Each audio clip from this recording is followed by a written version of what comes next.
Gars, le mentor d'Alassane Ouattara est tombé sur la tête.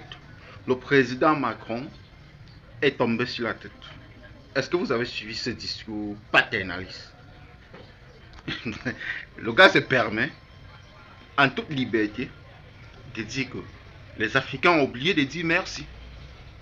Est-ce que vous vous rendez compte de cela? Non. Est-ce que vous vous rendez compte de cela? Bref, je vous laisse écouter son discours paternaliste par vous-même. Il dit, il est tombé sur la tête. Je comprends pourquoi Alassane Ouattara peut être ainsi. C'est dans cet agenda de prospérité et ces nouveaux partenariats que je veux évoquer le continent africain. Et je veux le faire là aussi avec beaucoup de reconnaissance pour tout le travail que vous faites et de clarté. D'abord, nous avons un agenda qui doit sortir en quelque sorte des obsessions du passé.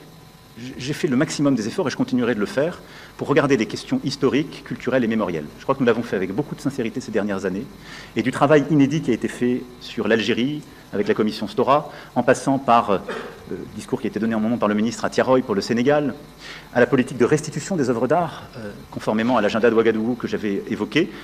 Nous avons, ces dernières années, profondément changé ce logiciel.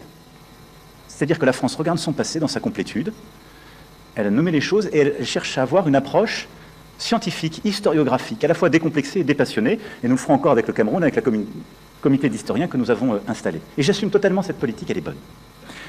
Et je le dis en tant que président de la République, né après la décolonisation, dans un continent qui a 75% à moins de 25 ans.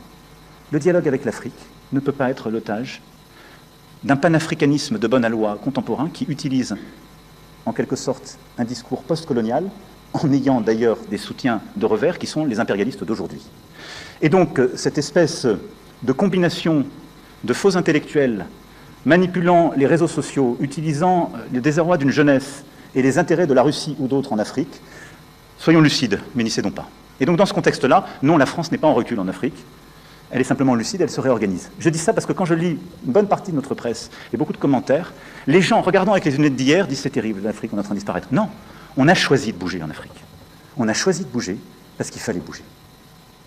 On a regardé notre relation passée, mémorielle, culturelle, on la factualise, on l'assume, on se dit la vérité. Mais on ne cède rien à la désinformation et aux ingérences. 2, nous avions une relation sécuritaire.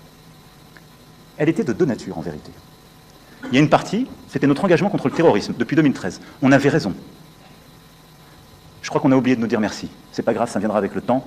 L'ingratitude, je suis bien placé pour le savoir, c'est une maladie non transmissible à l'homme. Et je le dis pour tous les gouvernants africains qui n'ont pas eu le courage, vis-à-vis de leurs opinions publiques, de le porter, aucun d'entre eux ne serait aujourd'hui avec un pays souverain si l'armée française ne s'était pas déployée dans cette région. Et j'ai une pensée émue pour nos soldats qui, parfois, ont donné leur vie et pendant des années se sont battus. Nous avons bien fait. On est parti parce qu'il y a eu des coups d'État. Parce qu'on était là à la demande d'États souverains qui avaient demandé à la France de venir. À partir du moment où il y a eu des coups d'État, où les gens ont dit « notre priorité, c'est plus la lutte contre le terrorisme, c'est ceci ou cela qu'importe », la France n'y avait plus sa place. Parce que nous ne sommes pas les supplétifs de putschistes. Donc on est parti. Et ensuite, on a décidé, ça c'est le deuxième volet, de réorganiser notre présence militaire. Pourquoi? Parce qu'on avait en quelque sorte une rémanence. Et on nourrissait nous-mêmes un discours post-colonial. Parce que dans les pays d'Afrique francophone, il y avait cette histoire, et donc on avait laissé une présence installée dans nos bases. Est-ce qu'elle avait encore une justification? Plus tellement. Est-ce que c'était ça le rayonnement de la France?